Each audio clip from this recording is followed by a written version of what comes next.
Thank you, Naita Nadaleo. The Honorable Stuart Penius, Assistant Secretary for the Department of Health and Social Affairs for the Federated States of Micronesia, the Acting Attorney General for Tuvalu, Laingene Talia, the Cook Islands Ombudsman Nikki Reddle, the Chief Executive of the Australian Human Rights Commission, Leanne Smith, the Equal Employment Commissioner for New Zealand Human Rights Commission, Somali Sumeo, the Director, Asia Pacific Forum for the National Human Rights Institution, Kieran Fitzpatrick, the Director of the Pacific Community Human Rights Social Development, Mr. Miles Young, the Chair of the Human Rights and Anti-Discrimination Commission, Professor Sharma, invited guests, ladies and gentlemen, good morning.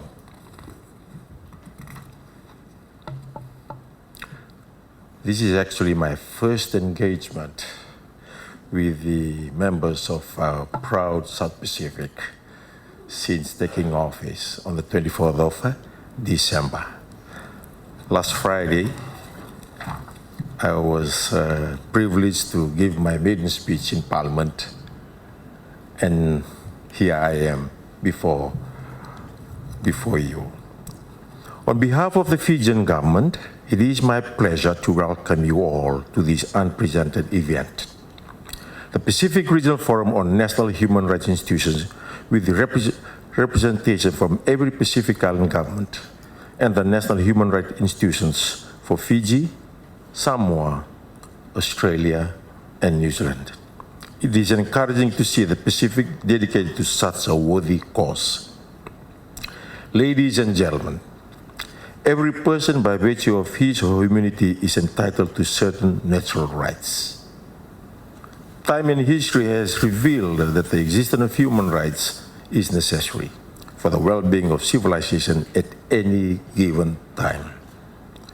The obligation to respect, protect, and fulfill the rights of individuals is paramount and applies to all individuals within a state territory, regardless of nationality or migration status, and without discrimination, in order to preserve the safety, physical integrity, well-being, and dignity.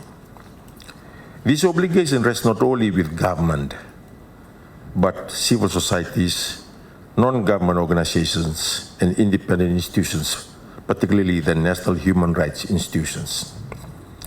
As you know, NHRI are independent state bodies with constitutional and/or legislative mandate to protect and promote the fundamental rights of all people in their countries.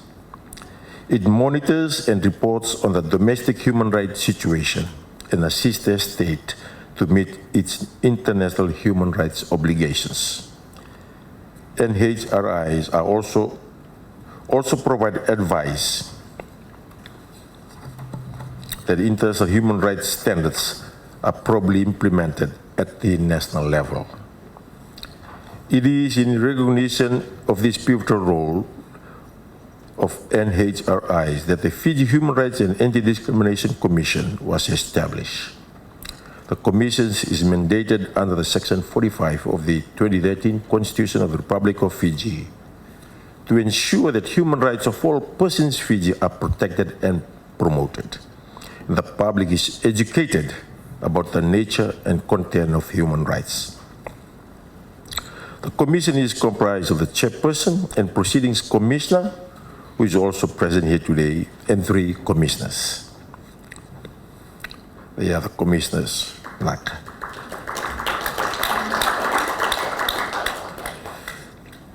May I add that we are in the process of filling in the vacant position of Director of Human Rights. Hopefully that can be filled in the next 2 or 3 weeks. Since its inception in 1999, the Commission has received and investigated complaints of alleged human rights violations and have also instituted legal proceedings in the High Court of Fiji. In 2018, the Commission successfully instituted proceedings in the High Court after investigating a complaint of arbitrary detention of a 10-year-old in a police station. The child was awarded $25,000 by the High Court of Fiji. In another matter, a complaint was paid 40,000 Fijian in out-of-court settlement initiated by the Commission for being arbitrarily detained. The Commission has also appeared as amicus curiae in other cases to uphold human rights principles, ensuring appropriate redress or remedies are afforded to the victims of human rights violations. The Commission has also conducted many human rights training to schools and communities. In 2022 alone, 5 schools and 18 community visits were carried out with 159 high school students and 425 community participants that participated in the human rights awareness and training carried out by the Commission. Last year, the Commission completed its re-accreditation with the Global Alliance of National Human Rights Institutions and was warmly welcomed as a new member of the Asia-Pacific Forum on National Human Rights Institutions. I must salute and acknowledge the system and effort put in by the chairman of the Commission. Accreditation with the Global Alliance of National Human Rights Institutions allows NHRIs like our Commission to have a voice at the Human Rights Council, to bring our issues into the global agenda and mobilize the support that Fiji and the Pacific needs, especially on climate change. Climate change is an emerging human rights issue, posing a serious risk of the fundamental rights to life, health, food, and adequate standard of living of individuals and communities across the world. In the Pacific, climate change is threatening the health of our people, as well as our economic and social development. Extreme weather events, especially cyclones and floods, are displacing communities, causing injuries and psychological trauma, and are increasing the risk of infection and malnutrition. As I had mentioned earlier, climate change issues are brought to the forefront at the international arena through the work of NHRIs, through their monitoring and reporting roles of human rights situation at the national level. I also note the various topics that I will be covering the next 2 days, and in particular the establishment of NHRIs, ensuring its effective role in your respective countries. As Pacific Island countries, we often share common challenges. For instance, the lack of financial and human resource, the loss of institutional knowledge due to staff turnover, and many more that may delay the establishment of NHRIs or ensure the effectiveness of existing NHRIs. What is reassuring is that there are assistance available from our key partners, most of which are present here today. Our development partners are vital in our journey as we strive to uphold the well-being and dignity of our people through the protection of their rights. I encourage you to take advantage of this opportunity and share your experiences and lessons learned particularly from those countries that have established the NHRIs and to encourage those that are in the process of establishing their own human rights institutions, so that we continue to move Pacific forward in our work to promote and protect the human rights and dignity. I would like to close by thanking the Asia-Pacific Forum of National Human Rights Institutions and the Pacific community for organizing such a forum, and also welcome and thank the experts who will lead the various sessions throughout the next 2 days. It is without doubt that there will be many positive outcomes from this forum, and I wish you all a very successful 2 days of deliberation and exchanges. God bless you all. Noting that all protocols have been observed, may I, on behalf of SPC, our good friends at the Asia-Pacific Forum, and all of us here this morning, extend Vinava Levu to you, sir, Honourable Attorney General and Minister for Justice, for your thoughtful and inspiring address. And we applaud the Fiji government on its plans to strengthen the national Human Rights and Anti-Discrimination Commission, as you've just shared with us this morning. Navalewise also for making the time this morning, and I think the pressure's now on to remain here for the rest of the day and join us in Talanoa. Vinaka Ramula for that comment. Also, warm welcome to you all here today. It's truly encouraging to see this room filled with representatives from across the Pacific. I see many familiar faces and look forward to becoming more familiar with those who are less familiar. It's a bit awkward, that sentence, but the sentiment is there. Many from the Pacific, we hear this a lot in our work, Attorney General, that human rights is a foreign concept for the region. Yet, core human rights values and principles such as dignity, fairness, respect, inclusion, non-discrimination, the protection of the vulnerable, resonate in the rich and diverse tapestry of Pacific cultures.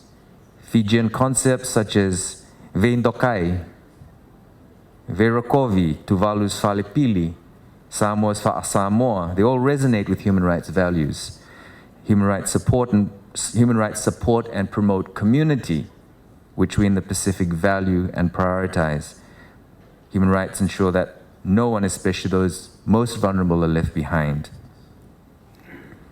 Human rights are also guaranteed in constitutions across the Pacific, and I'm reminded that the Tongan Constitution has human rights provisions for many, many years now, including well before the Universal Declaration, in fact. At least 9 of the core international human rights treaties Pacific Island countries have committed to. Fiji is party to all 9 treaties, Republic of the Marshall Islands to 7, Samoa and Papua New Guinea to 6. Over the recent past, Pacific Island countries have assumed leadership roles in the international human rights space. For example, the Republic of the Marshall Islands and Vanuatu are global leaders in using human rights as the basis for advocacy and action to address climate change. You are here because your countries have shown interest in joining Fiji, Samoa, and Tuvalu in establishing national human rights institutions. And many of your countries over the recent past especially have strengthened the way in which they monitor, implement, and support and report on their human rights obligations and commitments. Nonetheless, as a region, there is still much work to do. Ratifying human rights treaties is one thing. Translating them into real, tangible benefits for Pacific Islanders remains a challenge.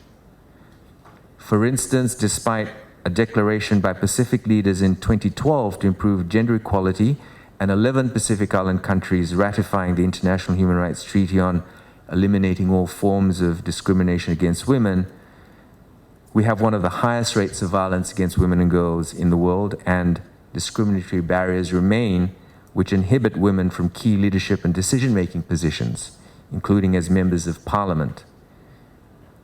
And I'm also quite aware of the fact that we have 3 men up here on the stage as well. So I'm awake to that as well. Persons with disability in the Pacific are amongst the most marginalized in their communities, overrepresented amongst those living in poverty, underrepresented in social, economic, and public life, with generally lower health and education outcomes.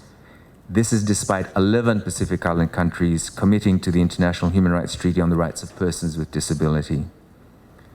There's still much work to do in the areas of freedom of expression, right to information, as well as in protecting and promoting the rights of members of the LGBTQI communities and those in detention. And of course, as the Attorney General detailed in his address, the rights of those adversely impacted by climate change and other natural disasters will continue to be a key issue for the region.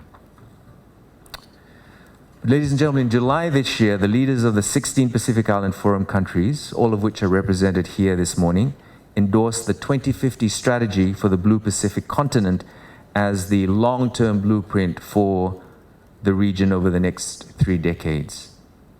The 2050 strategy envisions a resilient Pacific region of peace, harmony, security, social inclusion, and prosperity, which ensures all Pacific peoples lead free, healthy, and protective lives.